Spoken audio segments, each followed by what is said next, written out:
Hello friends, welcome to Vidya weaves. ஒரு 10 நாளாகவே நம்ம சேனலில் குக்கிங் வீடியோஸ் போடலை. ஏன்னா பொங்கல் அது இதுன்னு நிறைய போட்டதுனால. ஸோ இன்றைக்கி நம்ம பார்க்க போகிறது ஒரு சூப்பரான ஹெல்தியான sprouts and vegetable stir fry. இதை செய்யறதுக்கு நான் பேனில் 3 டேபிள் ஸ்பூன் அளவுக்கு தேங்காய் எண்ணெய், அப்படி இல்லைன்னா ரீஃபைண்ட் ஆயில் எது வேணாலும் யூஸ் பண்ணிக்கலாம்.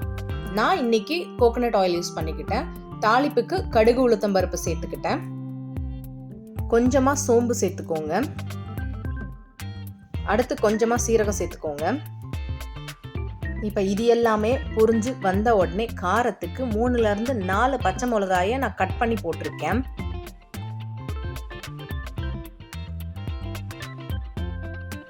அடுத்து ஒரு துண்டு இஞ்சியை பொடிசாக கட் பண்ணி சேர்த்துக்கோங்க. 5-6 பூண்டு பல்லியும் சேர்த்துக்கோங்க.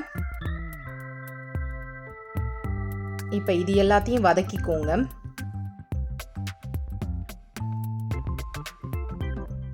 ஒரு பெரிய சைஸ் வெங்காயத்தை கட் பண்ணி சேர்த்துருக்கேன். இதை ஒரு 30 to 40 செகண்ட்ஸ் போல வதக்கிக்கோங்க.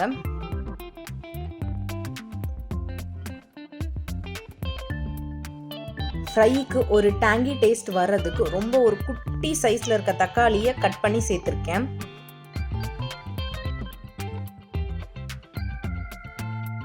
கால் ஸ்பூன் அளவுக்கு மஞ்சத்தூள் சேர்த்துருக்கேன். ஒரு 5-6 பீன்ஸ் என்கிட்ட இருந்தது, அதையும் சேர்த்துருக்கேன். ஒரே ஒரு சின்ன சைஸ் கேரட்டும் சேர்த்துருக்கேன். இது எப்படி செஞ்சேன்னா, வீட்டில் கொஞ்சோண்டு ஒரு வீக்கெண்ட் அப்போ மீந்தமுள்ள காய்கள்லாம் இருக்கும்ல, அதை வச்சு தான் இந்த டிஷ் நான் கொண்டு வந்திருக்கேன். இதை ஒரு 2 நிமிஷம் போல் சாட்டே பண்ணிக்கோங்க.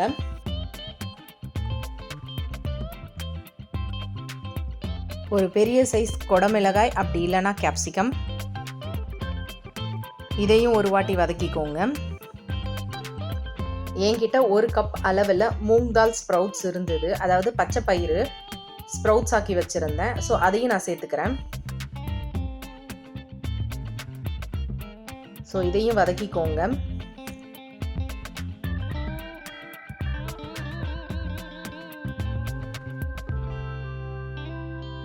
இப்போ ஃப்ரைக்கு தேவையான அளவுக்கு உப்பு சேர்த்துக்கோங்க.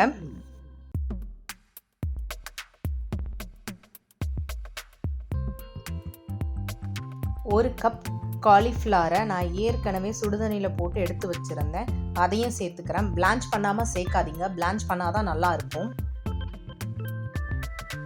இப்போ இது எல்லாத்தையும் மிக்ஸ் பண்ணிக்கலாம்.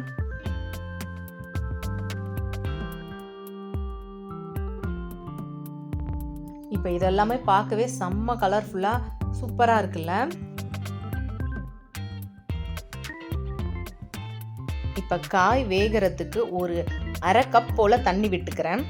நிறைய தண்ணி சேர்த்துறாதீங்க, ரொம்ப கொஞ்சமாக சேர்த்து விடுங்க. இப்போ மூடி போட்டு இதை ஒரு 5 to 7 மினிட்ஸ் வரைக்கும் விட்டால் போதும். அப்பப்போ எடுத்து கிண்டி விட்டுருங்க, இல்லைன்னா அடி பிடிச்சிடும். இப்போ ஒரு 6 மினிட்ஸ் போல் ஆயிடுச்சு. கொஞ்சமாக அங்கே பாருங்கள், லைட்டாக தான் தண்ணி இருக்குது. அந்த தண்ணியும் சுண்டுற அளவுக்கு அப்படியே சிம்மில் வச்சு அப்பப்போ கிண்டி விட்டுருங்க. எனக்கு லைட்டாக உப்பு தேவைப்பட்டது, சேர்த்துருக்கேன். ஒரு 1/2 ஸ்பூன் அளவுக்கு பெப்பர் பவுடர் ஆட் பண்ணியிருக்கேன். இப்போ இதையும் ஒன்றா கலந்து விட்டுடுங்க.